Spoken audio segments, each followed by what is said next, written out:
Goeiedag en welkom terug by die oordenking. Ons hou nog steeds aan met die tekste oor moeders. Ons gaan vandag bietjie verder.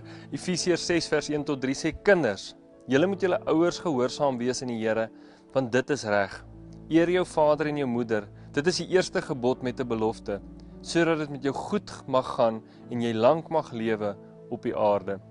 Paulus herinner die gemeente in Efesië van die 10 gebooie en sê as jy lank wil lewe, as jy 'n goeie lewe wil hê, moet jy jou vader en jou moeder eer.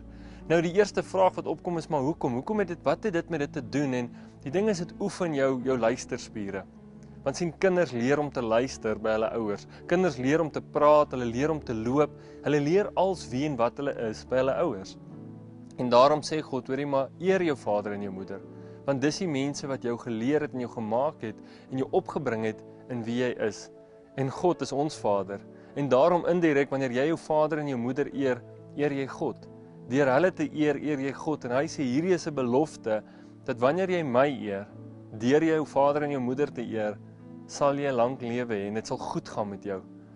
Miskien het jy lanklaas God geëer. Miskien het jy lanklaas jou ouers geëer en dit wat hulle gedoen het en miskien het hulle al gesterf, maar jy kan nog steeds sê, Here, dankie vir wat hulle my geleer het en miskien moet jy teruggaan en sê en vandag net ekstra moeite doen om te sê, pa, ma, dankie vir wat julle vir my doen. Ek wil julle vandag vir 'n koffie vat of net sê, ek eer julle vir die lewe wat julle afgelê het om my te kry waar ek is en wie ek is. En daardeur eer ons God.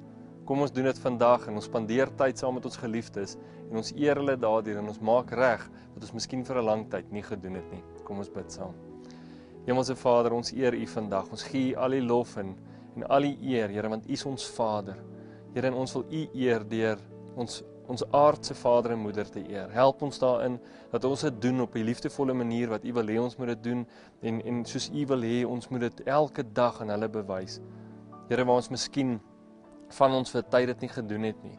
Miskien verlang nie hieroor gedink het nie en nie ons ouers geëer het nie. Wil ons bid dat U ons harte sal sag maak, dat U die hardheid sal uitvat uit ons hartheid sodat ons weer kan begin leef in 'n eerbare verhouding met ons vader en ons moeder en daardeur U naam groot maak. Help ons hierin, Here. En ons prys en ons dankie in Jesus naam. Amen.